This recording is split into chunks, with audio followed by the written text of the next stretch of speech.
Bonjour à tous chers mortels, c'est Dragmar. Je sais pas si vous vous rendez compte, mais en fait, je filme toute la semaine en un jour. Et là, il dit, pourquoi tu te fatigues autant? Parce que j'ai envie d'avancer. Justement, j'ai passé des mois à rien foutre. Je me dis, faut que j'avance. Enfin, The Haunted Undead Aventurier de Nouvel Avis Manga sur celui-là, c'est un shonen. N'importe quoi. J'ai encore mon truc de The Danger in my heart, je suis désolé, hein. C'est pas grave, ça fait la truc drôle. The Haunted Immortal Aventurier, c'est un shonen action aventure. Auteur Akano Yue et dessiné par Nakasone Eiji. Je devrais parler comme ça tout le temps, ça doit rendre bien.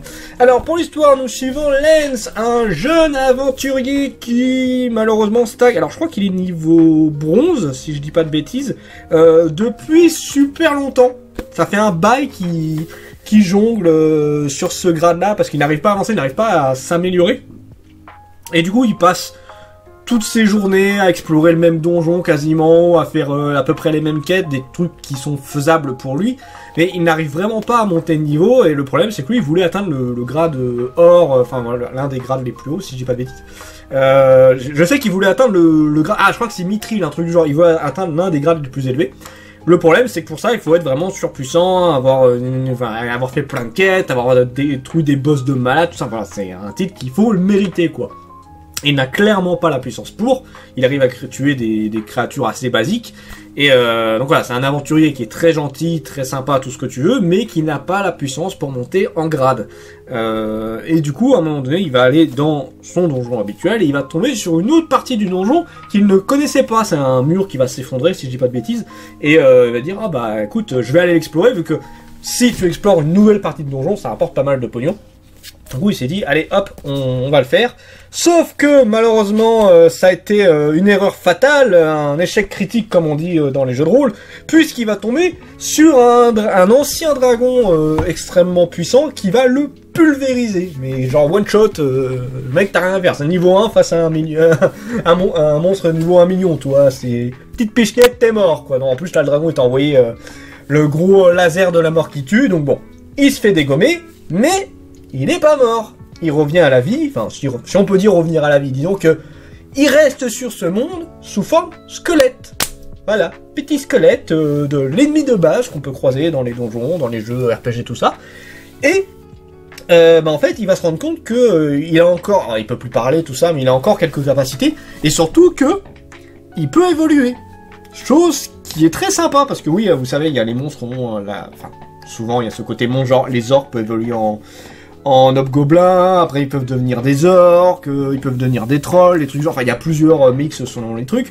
Et là c'est un peu pareil, il peut passer de squelette à zombie, il peut passer de zombie à ghoul, il peut passer à d'autres trucs au fur et à mesure, et du coup aussi se rapprocher de plus en plus de l'état forme humaine, mais surtout gagner en puissance, gagner en magie, en force, du coup possibilité de se rapprocher plus facilement de son but. Alors en étant un monstre bien évidemment, mais c'est faisable, donc c'est quelque chose, il se dit, déjà parce qu'il a pas trop le choix, il a pas envie de crever, donc il va s'entraîner déjà dans le donjon en essayant de redevenir avec une forme correcte, donc c'est-à-dire au moins arriver à une étape avec un peu de chair sur la tronche, parce que là je vous le dis, il ressemble plus à rien, il y a plus que du squelette sur lui, il y a plus de chair, il y a plus de muscles, il y a plus rien, donc bon.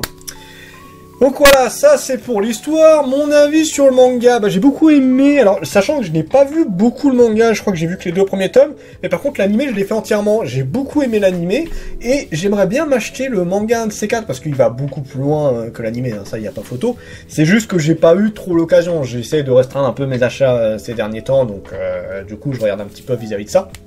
J'ai encore plein de titres à vous présenter, hein, ça y a pas de problème, mais voilà, je me suis dit, on verra plus tard. Je suis de plus en plus à me dire, ça se trouve, je vais acheter moins de séries qui sont en boutique pour peut-être plus prendre des séries en occasion, des trucs du genre. J'essaie de faire un peu ce gaffe, le temps au moins que je sois sur mon taf qui me rapportera plus, en attendant faire un petit peu plus attention. Je suis pas en dèche, mais bon, quand même, j'ai envie de faire attention.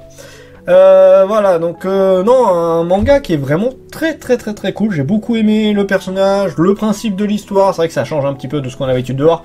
On a l'habitude, vous savez, des isekai, alors c'est pas un isekai, hein, mais des héros qui deviennent super cheatés, tout ça, sauf que là c'est pas vraiment le cas, c'est un personnage qui a galéré pendant des années, et qui va avoir une chance d'évoluer, mais il va quand même devoir se battre, quand même devoir évoluer pour arriver à un stade bien supérieur à ce qu'il veut comme objectif en tout cas. Le potentiel du manga pour l'histoire, bah, je trouve ça assez original pour le coup. Le principe, voilà, de se transformer en monstre et de pouvoir évoluer, je trouve ça très sympa. Ça fait penser un peu à Remonster, mais sans le côté isekai. Les personnages, alors on n'a pas masse de personnages méga intéressants, mais on en a deux qu'on va suivre principalement. C'est Lance, du coup, de notre héros, et une sorte d'apothicaire sorcière qui va s'occuper de le gérer, qui est une des seules à connaître son secret. Les dessins, bah c'est pas moche, et surtout on a ne serait-ce que la première image avec le dragon qui est super cool. Et un truc qui est plutôt bien, c'est que là on a quand même un minimum de décor. Alors oui, c'est des donjons, c'est des trucs assez basiques, mais au moins il se passe quelque chose, enfin on a vraiment quelque chose, et surtout on a un character design pour les personnages que je trouve très très sympa. Au niveau dessin, j'ai rien de spécial à reprocher à ce niveau-là. Jusqu'où le manga peut aller, alors je sais qu'on est quasiment, je crois qu'on est à 12 tomes en France, et qu'au Japon ils sont à 13 tomes, donc on est quasiment au même niveau, donc on va devoir attendre un petit peu pour avoir la suite, mais je pense qu'il y a moyen de faire une super bonne aventure, et j'ai très hâte de voir jusqu'où le héros peut évoluer. Encore une fois, moi j'ai vu que l'animé, j'ai quand même très hâte de voir le manga. Sur ce, c'était Dragmar, et je vous dis à la prochaine, chers mortels.